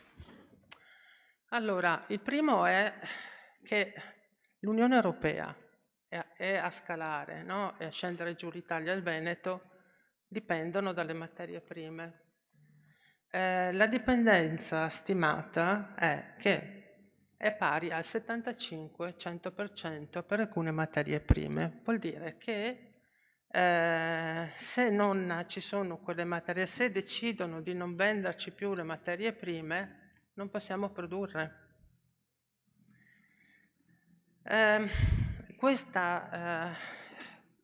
Questo aspetto, no? Un po' lo sapevamo anche prima, perché lo si sapeva anche prima. Lo si sapeva anche prima che si era dipendenti da altre aree geografiche per le materie prime, ma in qualche modo, insomma, si diceva che problema c'è, si compra, no? Era un po' tutto a un prezzo non molto elevato E poi è arrivato il Covid, e poi è arrivata la guerra in Ucraina. E questa situazione che è esistente da sempre è diventata veramente critica. E a questo si è unito qualcosa che prima veniva dato per assodato, che era un tranquillo accesso alle materie prime, no? Che problemi c'erano? C'erano mai, il gas ci arrivava, costava niente, abbiamo scoperto dopo che lo pagavamo niente, il discorso delle terre rare, le vedremo tra un attimo, quelle per le quali ci facciamo tutto, no? Lì produce il 90% la Cina, beh sì, si andava avanti, no? Si comprava, e invece poi arrivano queste robe qui che mettono. All'interno di questo, e su questo è un aspetto che forse è il caso di fermarsi un momento, c'è la definizione delle materie prime critiche. Quali sono le materie prime critiche? Le materie prime critiche sono quelle che per volume di commercio e per l'aspetto del rischio di approvvigionamento sono quelle, e naturalmente, scusate, necessarie per lo sviluppo dei settori strategici, energie rinnovabili e digitalizzazione, entrano, va bene, hanno queste caratteristiche qua. Quindi vuol dire che, in altri termini, materie prime critiche vuol dire che se non ce l'abbiamo non riusciamo a fare la transizione energetica, non riusciamo a fare la transizione digitale. Allora, sì, sono andata un po' a spulciare su queste materie prime critiche e ho scoperto che esiste un elenco dell'Unione Europea. Questo elenco dell'Unione Europea viene rinnovato ogni 3 anni, guardate lì ho messo il link nel quale lo si può. E poi abbiamo anche a livello nazionale le materie critiche. Ci torniamo tra un attimo, no? Quindi abbiamo 2 elenchi. Abbiamo un elenco basato sul rischio e basato sul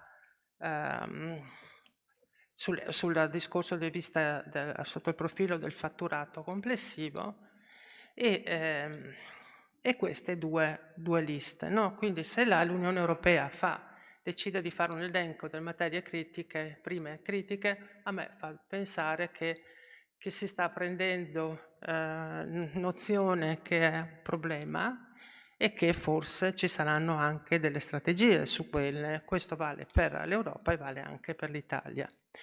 Passerei alla prossima, che io trovo, eccola qua, guardate. Questi sono i paesi produttori di materie prime critiche. È una mappa della Commissione Europea e io ve la lascio guardare, vi vorrei solo chiedere di analizzare, guardate la Cina, capito? Cioè bismuto, magnesio 93%, cioè vuol dire, capito, che produce il 90%, il magnesio è prodotto per il 93% in Cina. Cioè se la Cina dice non vi vendo più il magnesio, non possiamo neanche dire che andiamo nell'altro 7%, no? E quindi questa, vedete le terre rare, guardate. Del resto, io veramente un po', siccome questa qui potrebbe anche dare altre interpretazioni, cioè perché le terre rare vengono prodotte tutte in Cina? La domanda, perché non le produciamo noi? Perché le terre rare, contrariamente a quello che dice il termine, non sono affatto rare, sono nel suolo. Il problema è che il costo ambientale per l'ottenimento dei componenti è elevatissimo. Venivano prodotte fino a una ventina d'anni fa dagli Stati Uniti e dalla Cina. Gli Stati Uniti le ha chiuse perché era tutta un'area con livelli di inquinamento elevatissimi e sono rimaste in Cina.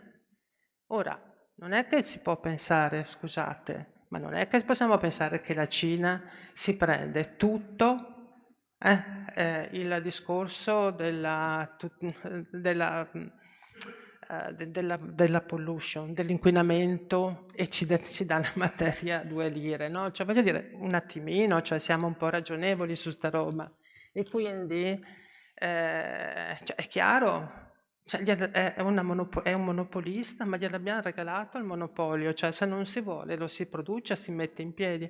Quindi guardate come i paesi produttori di materie prime critiche siano in numero molto ridotto, quindi c'è una grande contrattazione. Spesso questi paesi hanno un ruolo dei monopolisti e spesso rappresentano anche situazioni dei paesi con i quali propriamente non è che andiamo a braccetto, no? E ci andiamo a prendere il caffè, quindi ci sono anche delle situazioni ed è anche una sorta di grande ricatto. Ok, andrei avanti. Ecco, allora, qui vi ho riportato le materie prime strategiche per l'Italia, cioè quelle che sono le critiche per volume di importazione. È questo centro di ricerca interuniversitario in economia del territorio della Bicocca, Università di Milano, che fa questo studio. Guardate, questo è l'elenco secondo questo centro di ricerca veramente importante, sicuramente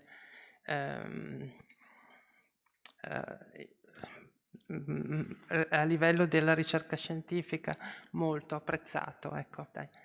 E queste sono le materie. E che cosa si scopre? Si scopre che queste materie prime strategiche calcolate da questo centro di ricerca non sono le materie prime critiche nell'elenco dell'Unione Europea. Quindi, per esempio, i metalli preziosi non sono, cioè come l'argento, poi c'è anche l'oro un po' più sotto. Comunque io vi ho portato naturalmente una sintesi per una... Cioè, poi io non è che ne so di questi metalli, capito? Guardo l'elenco e ci ragiono un attimo. Quindi cioè, ritorno al discorso di prima. Se le materie prime, c'è questa parte dell'Unione Europea, va fatta un attimo di riflessione, no? Cioè su quello che per l'Italia lo è. Vedrete un attimo per il Veneto, poi andiamo avanti, quindi questa è una sorta di elenco. Andrei alla prossima diapositiva. Eccolo qua. È sempre questo rapporto di questo centro ricerca, guardate, dice che tra ottobre, vi faccio rilevare come siamo a ottobre, quindi è giugno 2021, non c'è ancora la guerra, capito, in Ucraina. Infatti il discorso delle materie prime comincia con la cosiddetta ripresa economica, no? Cioè usciamo dal Covid, tutti a investire, eccetera. Quindi, guardate, il ferro e il rame, in quell'anno lì, prima dell'esplosione della guerra, hanno aumenti del 43, del 79. Sotto, guardate, le siderurgiche, 104, legname 87, cellulosa 39, cotone 33. E io qua, finché leggevo questo rapporto, io me lo immaginavo il Veneto. Io me lo immaginavo con quelli che sono i settori manifatturiero, quello che è l'aspetto dei metalli, no? Utilizzati, di cui siamo tra l'altro una sorta di diamante. E quindi il metalmeccanico, no? Nella terra di origine verso parte di Vicenza, automobilistico magari no, l'elettronico, il chimico, l'edile, il tessile, del mobile. E quindi sì, entrate in pieno, no? In questo. E quindi mi avvierei con l'ultima diapositiva, che sono in modo molto sintetico alcune considerazioni di sintesi. La prima è quella che dicevo prima sullo scacchiere geopolitico, no? Già di questi paesi. Adesso ci mancava solo il mondiale del Qatar, per cui no, anche lì un'altra bella fuoco acceso, per cui si offendono, non ce l'hanno più il petrolio, insomma, questo scacchiere geopolitico veramente è inquietante. Il secondo punto è quello che rilevavo prima, cioè sul fatto che c'è questa discrepanza tra le due elenchi delle materie prime, per cui se l'Unione Europea, ripeto, intende in quell'elenco pensare di trovare delle strategie per supportare questa produzione di materie prime, insomma, bisognerebbe anche fare un pochino di lavoro, appunto un po' di lobby, visto che va di moda, con l'Italia e l'Unione Europea insieme su queste materie critiche. Qual è la soluzione? Una possibile soluzione.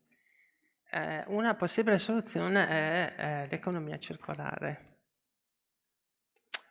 L'economia circolare, voi sapete che non è che poi alla fine del processo si buttano, è finito, ma è la materia prima che viene riutilizzata, riciclata. Non è che ce ne siano tanti, quindi il discorso dell'economia circolare è un qualcosa che sicuramente deve essere preso in esame e che richiederà delle strategie. L'economia circolare però naturalmente è costosa, cioè non è che tutte queste transizioni non sono a gratis, sono costose. E quindi come promuoverla, costosa, come promuoverla, su quali basi, cioè come selezionare, cioè, così entrando in un campo che è quello della ricerca della mia, con una collega del Dipartimento, lei è una matematica, così sono sicura dei calcoli, stiamo cercando di misurare, e l'abbiamo fatta per le regioni italiane, quella che è la potenzialità di applicazione di un'economia circolare a livello regionale e nello stesso tempo qual è il livello di applicazione. I risultati che ci ha dato questo modello non sono, come si dice, incoraggianti, ma sicuramente vanno un po' raffinati. Però anche quello, capito, cioè dire, ok, qui produciamo tantissime batterie e quindi è quello l'aspetto, no? Cioè va fatta un'analisi di questo tipo. E infine chiuderei con il nodo della formazione e chiuderei con l'altro nodo che è quello dell'invecchiamento della popolazione, che un po' rappresentano anche questo delle ombre, nel senso che l'innovazione è giovane, i giovani innovano. E poi e quindi noi abbiamo di fatto, ce lo faceva vedere prima anche il dottor Pelloso, cioè una popolazione che decresce e che invecchia. E l'altra cosa è relativa alla formazione, cioè l'economia circolare richiede delle nuove figure professionali, penso al campo dell'ingegneria in particolare, no? Della chimica, siamo pronti? A me pare di no. Ok, io vi ringrazio, speriamo che le cose invece siano molto più belle di come ve le ho descritte io. Grazie davvero.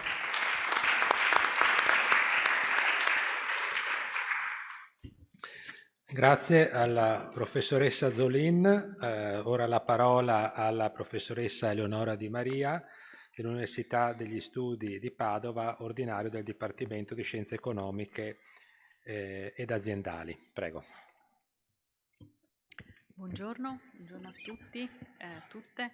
Ringrazio Regione del Veneto il dottor Peloso per avermi invitato a commentare e a ragionare su questo rapporto statistico. Devo dire, mi associo ai complimenti perché non soltanto è ricco, ma è, come dire, molto dettagliato rispetto ai diversi processi e in particolare, insomma, il mio sguardo va soprattutto all'ambito della trasformazione digitale, ma diciamo nella sua completezza devo dire che dà uno sguardo e riporta un quadro appunto di un territorio in transizione, però dalle buone basi, dalle buone premesse, mi verrebbe da dire. Guarderei pur nella situazione un po' anche di crisi il bicchiere mezzo pieno, i dati che sono stati evidenziati anche prima in qualche modo lo dimostrano. Devo dire che andando a guardare il processo di trasformazione digitale, il Covid ha avuto, insomma, nella sua negatività, comunque un ruolo molto importante come strumento di forte accelerazione, se non altro nell'attenzione e nella consapevolezza delle potenzialità che le tecnologie digitali possono dare. Mi ha stupito anche un po' il dato che riportava il dottor Peloso all'inizio rispetto al fatto che almeno metà delle aziende ancora non ha una chiara strategia rispetto al futuro, e su questo credo che dovremo lavorare un po' tutti da più punti di vista, però in generale, diciamo così, durante il Covid c'è stata la presa di consapevolezza da un punto di vista dei cittadini, ma anche dei consumatori, della possibilità di utilizzare le tecnologie per accedere ai servizi, per poter comprare i prodotti, abbiamo visto anche i dati sull'e-commerce, la possibilità in qualche modo di riuscire a superare quelli che sono i vincoli, no, della mobilità fisica per avere un accesso che il web ci può dare a una serie di contenuti sempre più ricchi. Allo stesso tempo però dall'altra parte sia il mondo della pubblica amministrazione ma anche il mondo delle imprese ha cercato di modificare, no, nel corso di questi mesi i suoi investimenti verso il digitale. Ci sono però alcuni elementi, mi verrebbe a dire, appunto positivi, altri sui quali penso che possa essere interessante ragionare in funzione di crescita. Il mio intervento, che ruoterà attorno a 3 lucidi, vuole in qualche modo fornire una serie di elementi per mettere un po' a sistema alcuni numeri che sono presenti all'interno del rapporto, per cercare di dare alcuni scenari anche e soprattutto prospettici rispetto alla transizione del digitale, all'interno però di quello che è, lo si diceva anche all'inizio, la necessità di far crescere il territorio, il Veneto, la regione, in una dimensione di sostenibilità più ampia, in cui la sostenibilità diventa l'obiettivo, il digitale diventa un po' il mezzo per raggiungerlo. Il primo punto da cui partirei, e che in parte è presente in molti numeri, in molte tabelle all'interno del rapporto sulla transizione digitale, riguarda la crescente domanda che c'è di contenuti. È un grafico che non vi riporto, ma diciamo perché avrebbe molti zeri. La quantità di contenuti digitali, di pagine web che sono presenti a livello non soltanto regionale ma a livello mondiale è enorme, si parla ormai di diverse milioni di gigabit. L'idea che sempre più i contenuti digitali a vario titolo sono sempre più parte, diciamo, dell'attività nostra quotidiana. Oggi pensarci cittadini e lavoratori e lavoratrici senza la dimensione digitale è in qualche modo diciamo così poco praticabile, anche se abbiamo visto anche all'interno del rapporto c'è una quota di cittadini che ancora non ha accesso, non utilizza internet in maniera costante. Se andiamo a guardare questa dimensione di contenuti, però significa anche immaginare una domanda diciamo di servizi che deve in qualche modo rispondere a questa esigenza di contenuti. Io vi ho riportato in realtà alcune immagini che riguardano alcuni elementi più nel concreto della trasformazione digitale. Un mondo che riguarda forse un po', io vengo dagli studi insomma di gestione di impresa, riguarda il mondo delle imprese, è un processo che ancora prima del Covid è partito all'interno di quella che si chiama appunto la quarta rivoluzione industriale, che è stata declinata anche con la parola industria 4.0, un mondo che va dalla robotica alle stampe 3D a tutti i sistemi, diciamo, di interconnessione della produzione, la possibilità che i nostri prodotti diventino in qualche modo intelligenti. Esistono una serie di tecnologie che oggi danno la possibilità alle imprese di ripensare in maniera innovativa i propri processi, i propri prodotti, e soprattutto alla possibilità, lo si diceva anche prima, per esempio di raccogliere i dati per decidere, per pianificare, per sapere esattamente cosa produrre, a chi vendere, dove, con quale tempestività. Questa tecnologia, questa trasformazione, si vede anche nei numeri del rapporto, è ancora presente in parte, e la scelta tecnologica che molte aziende hanno fatto è quello di puntare per esempio sul cloud. E le tecnologie cloud in qualche modo ci consentono di pensare ai nostri numeri, ai nostri dati sui prodotti, sulla produzione, sui consumi, nella nuvola. Lo vedremo poi con l'ultima slide, in realtà non sono così eterei, stanno all'interno di infrastrutture tecnologiche, però danno una potenzialità enorme che ha anche a che fare poi con l'impatto geografico, cioè la possibilità dell'ubiquità. Un personale, diciamo un agente, può accedere alle informazioni sui clienti e sui prodotti in qualsiasi momento, ma in realtà anche un consumatore può accedere, no, abbiamo visto anche i dati per esempio sulla sanità, in qualsiasi luogo i propri dati, perché sono condivisi, no? Sono all'interno diciamo così, di uno spazio di rete accessibile. Questa trasformazione in qualche modo cambia anche la domanda. Da un punto di vista delle imprese, questo processo di trasformazione è iniziato, abbiamo visto anche alcuni risultati positivi da un punto di vista dell'adozione, però è un processo che va in qualche modo ulteriormente accompagnato. Si vedeva anche dai numeri mostrati in precedenza come la scelta di ulteriormente spingere sulla transizione digitale era al quarto posto, dopo la qualità del lavoro, dopo l'investimento sul fronte per esempio dello smart working. Potrebbe essere visto in positivo, cioè le aziende l'hanno già fatto e quindi non è prioritario, o potrebbe essere il lato negativo, cioè non hanno ancora ben visto il potenzialità, e quindi su questo si può intervenire. Però altrettanto importante è pensare, qui ci sono tutti i dati che sono presenti anche all'interno del rapporto, che riguardano per esempio il 5G, che oggi sta cambiando proprio la configurazione anche dei nostri territori. La vicepresidente parlava prima di mobilità. Oggi una sfida che il digitale deve affrontare è quello di riuscire a trasformare per esempio e ad accompagnare le nostre città, i nostri territori in chiave intelligente, che però è anche inclusiva, quindi il mondo delle smart city, in cui i cittadini, i consumatori, le imprese, chi lavora, che si può muovere, può avere accesso ai dati, può avere la possibilità di avere una mobilità intelligente, la possibilità di avere degli edifici che in qualche modo parlano, possono misurare per esempio quelli che sono i consumi energetici. Ci sono mille diciamo opportunità che il digitale può diciamo consentire come abilitazione, e questa rappresenta ormai la frontiera su cui sempre più credo che anche la Regione col suo percorso di accompagnamento, lo si vede anche dai dati, sta in qualche modo dando un supporto. C'è però la necessità di considerare sempre più la dimensione della connettività come fortemente pervasiva. Cambia anche, e qui nell'ambito per esempio del 5G, forse quel triangolo si vede poco, ma c'è l'idea che i prodotti, in qualche modo gli oggetti, quindi dal più piccolo anche appunto dicevo un edificio, anche una città, diventino sempre più in grado di raccogliere e di dare dati. Questo è un elemento importante, soprattutto in un'economia in cui i dati dovrebbero essere, pensiamo anche al mondo della pubblica amministrazione, dati aperti, e su cui innanzitutto, come dice un po' il sottotitolo, no, del rapporto, io racconto, cioè raccolgo i dati e poi attraverso i dati confronto, prendo delle decisioni, questo a livello ovviamente di pubblica amministrazione, ma anche a livello di impresa, ma anche a livello di singolo in qualche modo cittadino. Sempre più anche abbiamo, che ne so, nel mondo della moda, si parlava prima di economia circolare, i maglioni che ci diranno quante volte li abbiamo usati, quanto è stato l'impatto, che ne so, dell'uso dell'acqua, e quindi sappiamo quante volte magari lavarli o meno, no? Questo è un esempio forse spicciolo del modo in cui in realtà la trasformazione digitale può avere un impatto molto forte. In questo quadro quindi c'è una domanda crescente di contenuti che però deve altrettanto trovare di fronte una struttura di impresa che si rinnova. Prima di passare all'altra slide io mi fermerei qui per recuperare il nodo delle competenze di cui si parlava e che è presente in maniera molto chiara all'interno del rapporto. Qui evidenzierei due elementi. Da un lato è chiaro che c'è una necessità di investire nello stock, cioè aumentare il numero dei laureati, dei diplomati, delle competenze in ambito STEM, quindi nell'informatica, nella cyber security, nella gestione diciamo così delle tecnologie, nello sviluppo del software.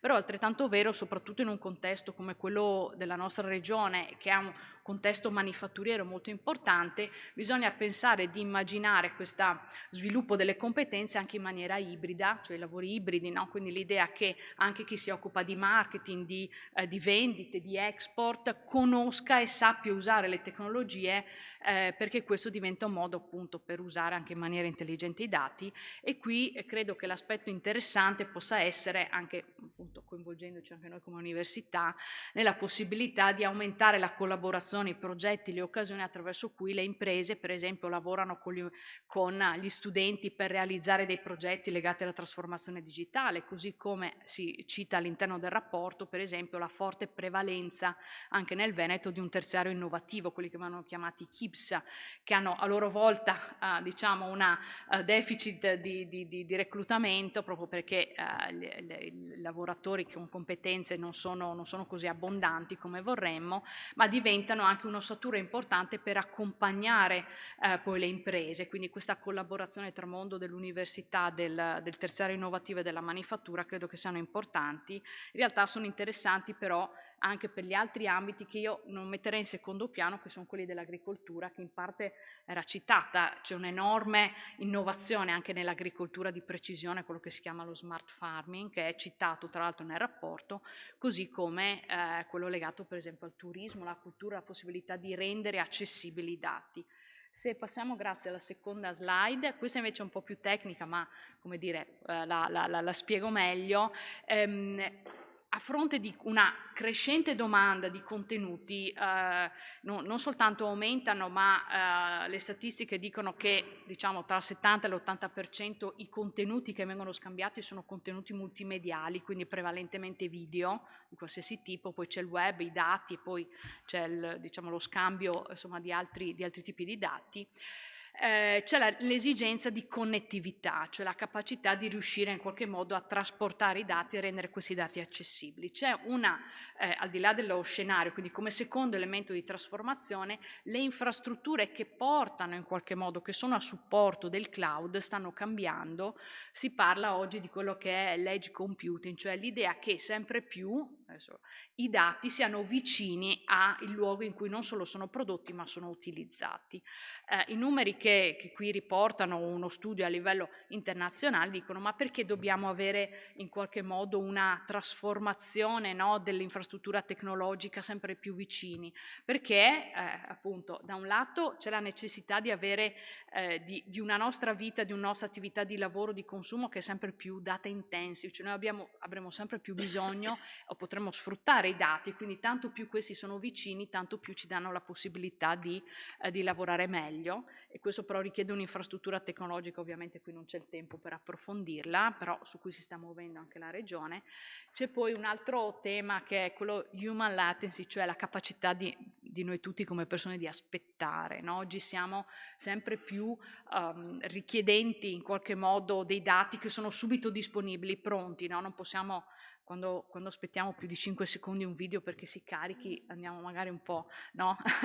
Il nervosismo aumenta, cioè la necessità di riuscire in qualche modo a tener conto anche del fatto che i cittadini, i consumatori, i lavoratori hanno bisogno di qualche modo di un'immediatezza per lavorare ma anche per fruire meglio di qualche modo dei contenuti, e c'è una parte invece più infrastrutturale, il fatto che appunto essere più vicini aiuta magari anche, come si dice, machine to machine, ma come dire, possiamo lasciare i robot aspettare in qualche modo con una battuta.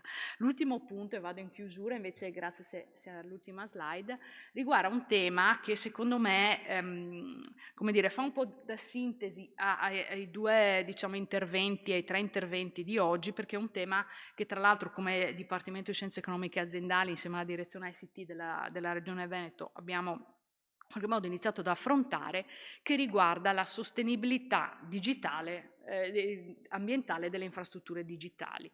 Quando dicevo prima che il cloud ci porta a immaginare i nostri dati sulla nuvola, in realtà i dati sono all'interno di infrastrutture che pesano molto, si citava anche prima, quindi delle infrastrutture di hardware, dei data center. Questo grafico che vi porto mette in evidenza come oggi noi abbiamo tantissimi dati, produciamo molti dati, questi dati cresceranno, però hanno un impatto fisico, cioè sempre più le infrastrutture legate al mondo del digitale inizierà a consumare, inizierà a emettere CO2, emette in realtà anche già CO2 con un peso sempre crescente, e questo pone una serie di criticità, anche di interventi, di scelte che riguardano da un lato come utilizziamo le risorse, se ne parlava prima a proposito appunto delle materie rare, più in generale delle infrastrutture tecnologiche, ma dall'altro anche della necessità di bilanciare quello che può essere uno sviluppo del digitale e tener conto del fatto che in realtà c'è un'implicazione molto forte. Oggi si parla di transizione gemella, transizione ecologica, transizione digitale, ma le due in qualche modo devono essere viste in maniera complementare. Credo che questa sia una delle sfide che ci attende tutti come sistema. Grazie per l'attenzione.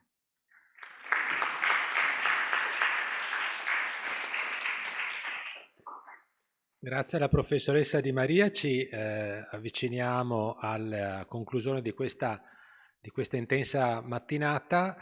Qualche minuto per qualche domanda, se qualcuno vuole intervenire, visto che abbiamo a disposizione 3 professori universitari esperti in materia. Ne provo a fare io una per il professor Di Notto, ma una battuta sulla fusione nucleare. La fusione nucleare è una possibilità. Bisogna vedere adesso entro quanto tempo abbiamo questa possibilità.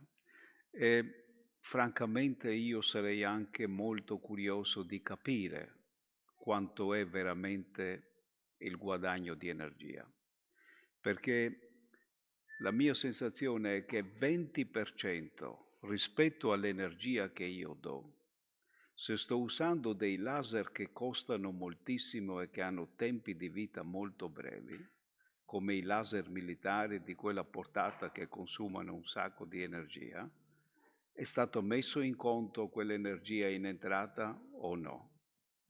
Perché questo non l'ho capito, perché è chiaro che se io ho una lampadina e dico illumino perché ha 40 watt e poi me ne escono 45, è un conto, ma se poi per fare quella lampadina spendo 3 volte tanto, è chiaro che a quel punto poi la cosa bisogna rivalutarla in maniera diversa.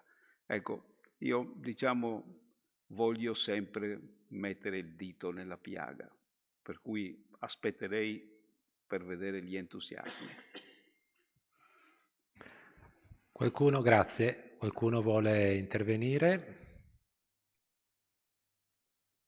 Bene, allora mi riallaccio all'ultima espressione del professor Di Notto, sono curioso di capire, ecco, speriamo che il rapporto statistico e le altre informazioni che mettiamo a disposizione di tutti possano anche stimolare la curiosità nel cercare di capire, nel cercare di soprattutto immaginare il nostro futuro.